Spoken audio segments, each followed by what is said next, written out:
This is the worst year I've ever seen. I didn't even see a buck until the last day of muzzleloader, I guess. Deer and bow, I didn't see hardly anything. A couple of bucks here and there, but nothing big. I still usually see deer all the time. There's not a lot of people hunt where I hunt, and this year was just bad. It was just bad all the way around. That was the only guy I seen. I seen a little bitty spiker, and that there was about it. Yeah, it was a real tough year. I mean, I was fortunate enough to be out almost every day, at least in the morning or in the evening, and literally saw hardly any buck. No, we're way down. We're about half of what we usually are. I knew the club was struggling. Guys in the club was struggling this year. Honest with you, I don't know. I heard a lot of people have a lot of theories, but I don't really know what it was. We had a lot of winter kill. I think it was partially due to the nighttime movement and the moon phase and the warmth. I think a lot of it had to do with the weather. It was too warm. They weren't moving. Honestly, I don't know. It was a warm year. I think it was an all-around perfect storm for not seeing a lot of deer this year. We did get some decent bucks, but nothing like we usually do.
Welcome, Mahogany Ridge members, to our 18th season. Boy, this year was a tough year. Wow, where'd all the deer hide? Only 18 entries for the archery and only 6 entries for the gun. Boy, Chuck, you should have weighed in that little 5-pointer. And only 2 entries for the muzzleloader season. But the Barbaglias did score in some real nice deer. And here's some of their stories. I was sitting in my dad's tree stand, and I was drinking a cup of coffee, wasn't expecting to see anything, and a few deer come from behind me, and I turned around and looked, and a couple small doe and a 4-pointer, and I had to start work the next day, so I was going to shoot the 4-pointer, and I was getting ready to, and right behind it come a big 11-pointer, and I shot him instead. Hunted all next 6 weeks until the last day of bow season. I ended up going out that last morning, and a doe brought a beautiful 9-pointer by me. And that was the first buck I saw all season that actually had a nice rack on it. I got a nice 9, opening morning, about 11:30. It's in the tree stand. He come out of the woods, come across the hay lot, and that was all she wrote. He went down and laid in the hedgerow. And that was it. Shot a nice 7-pointer this year. Had an opportunity to take it with a crossbow. Them things are amazing. I know guys, a lot of archery guys are frowning on them things. You know, it's like any other weapon. There's advantages, there's disadvantages. It's probably out there 50, 60 yards, so I got my bleak call out and hit that, and he turned right around and come back down to me. But he didn't quite come to me, but the doe come down first, and then he come down, so I got ready. He stepped right in the same spot, and so I let one fly. Geez, it worked beautiful. Went right straight through his front shoulder, right out the other side. Lighted knock. The only thing wrong was I had a GoPro camera I had set up on my bow. I forgot to turn it on. It was a second to the last weekend. I went up to my tree stand. I climbed up the tree and hung my bow on the hook, turned around, sat down, and looked over to the left of me, and the thing was standing there already. I don't know if it followed me to my tree stand or what the deal was, but I tried to let it go. I let it walk away once. He turned around, come back, and I said, it's the only thing I've seen all year. I better shoot this one. Joel Brown. Yeah, he was hunting up on the lake somewhere first morning, and he had a monster walk right underneath him. He was halfway down the tree. I mean, like a 16-point, 260-pound deer. And he knows this because it went to the guy next to him, one of his buddies, and he shot it. So he knows how big it was. It would have won the contest, they say. But so then a week or so later, this little guy come by, and he just had to have something. So he shot this little guy and let the big one go. It was opening morning a gun, and I got to the stand late at a late night. Ran out of gas getting there, but finally got there about 7:30. Probably was in the stand for about 10 minutes, and that 8-point walked up, and that was it. Everything I did wrong ended up going right. Them were some great bucks, but the battle of Buckmaster come down to Jim LaFleur and Jason Jedra. It was intense at the scoring blocks. Jim LaFleur has never won the Buckmaster, and Jason always scores well and is a past champ. Last year's Buckmaster seemed a little bitter because he wasn't in the running.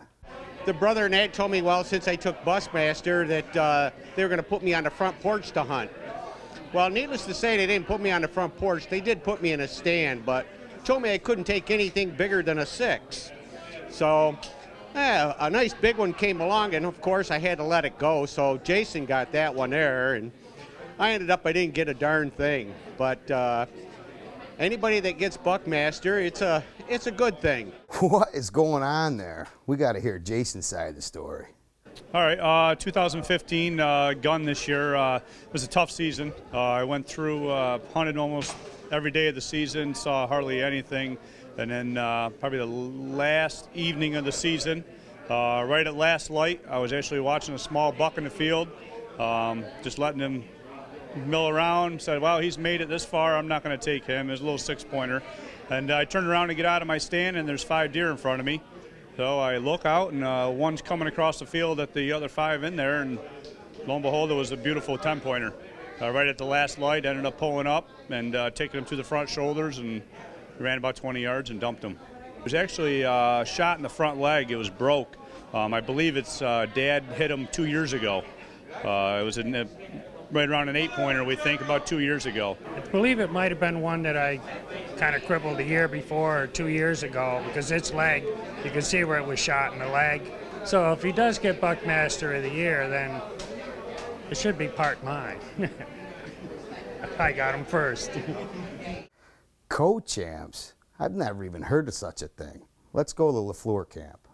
Well, it was the last weekend of archery season, and I bought a crossbow the day before and went out, sighted it in, shot it 5 times, headed to my tree stand in the morning.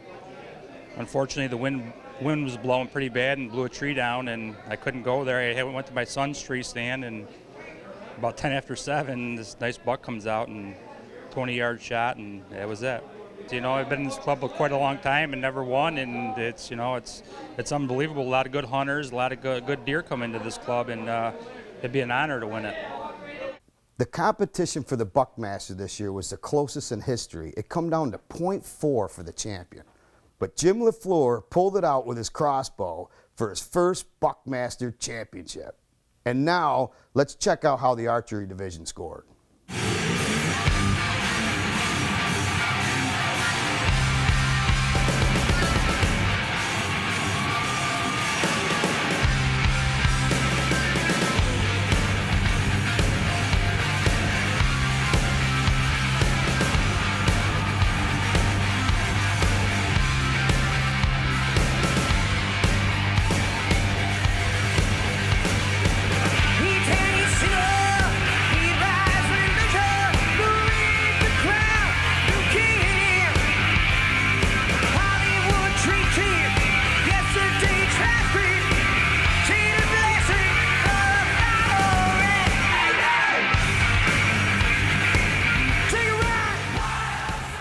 In the gun division, there were only 6 entries.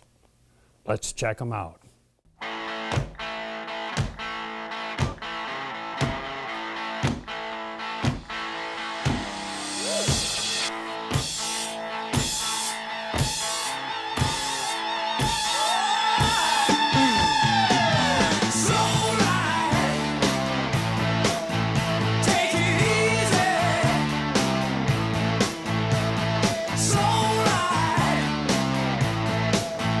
Take it easy.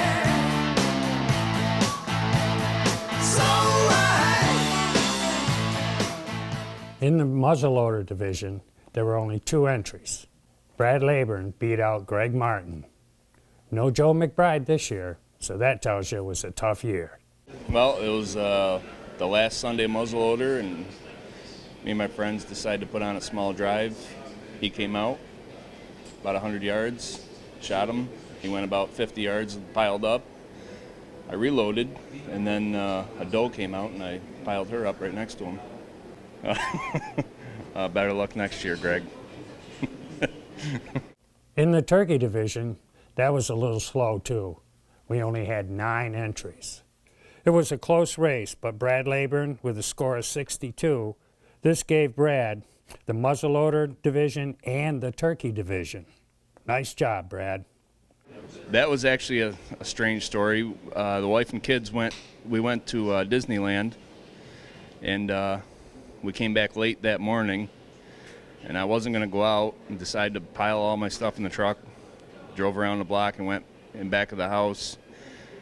I got out of the truck and went to a wood pile, sat down, heard a gobble, called, and that thing came running into me probably 5 minutes.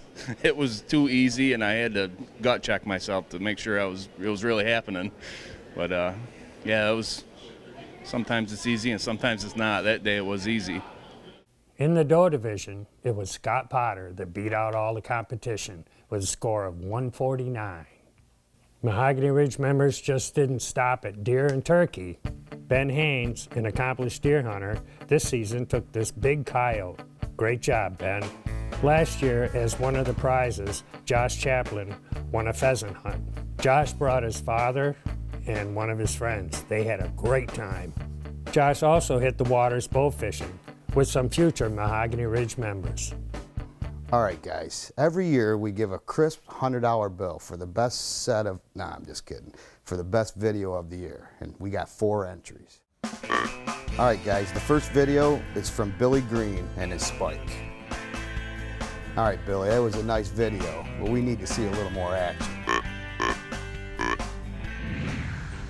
The second video is from Dave Jedra and his out-of-frame deer kill.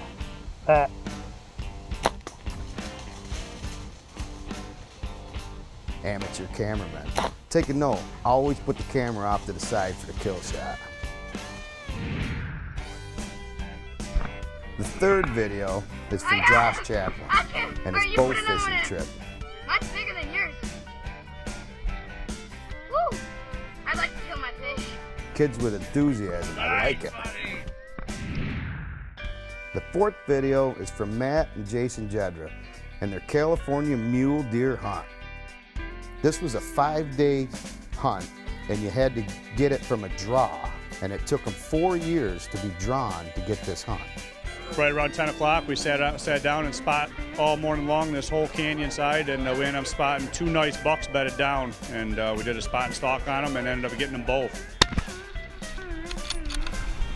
Oh, Matt and I, spot and stalked. Second week of California deer season. 2 monster muleys down. Holy shit. And guys, be careful when you're walking up to something that's still alive. And they both shot their muleys like in less than a half an hour apart.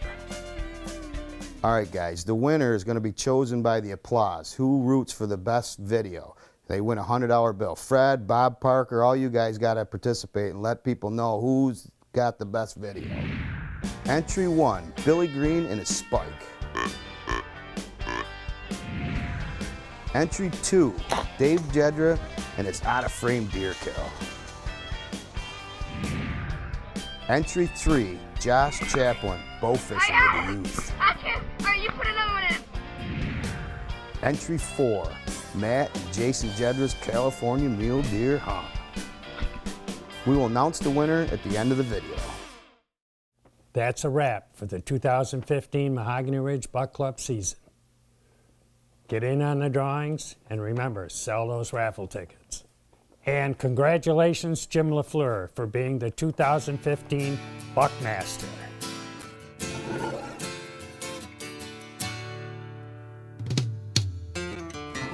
The preacher country man says it's the end of time, and the Mississippi River, she's a going dry.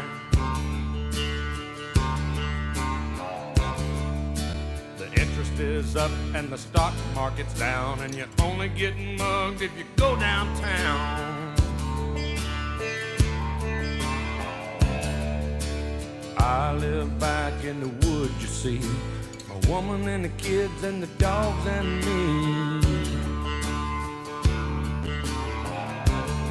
I got a shotgun, a rifle, and a four-wheel drive, and a country boy can survive. Country folks can survive.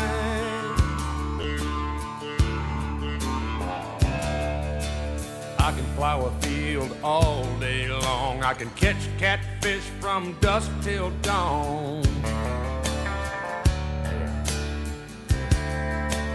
Make our own whiskey and our own smoke too. Ain't too many things these old boys can't do.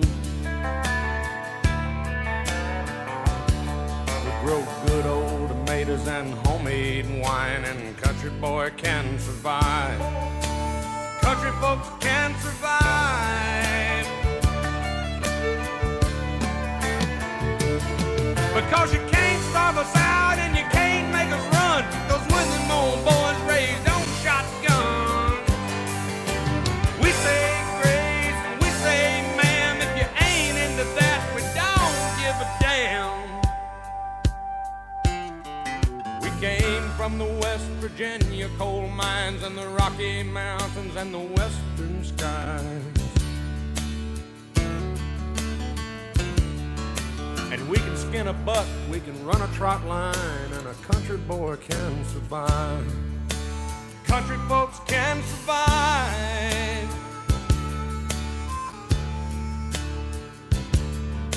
I had a good friend in New York City. He never called me by my name, just Hillbilly.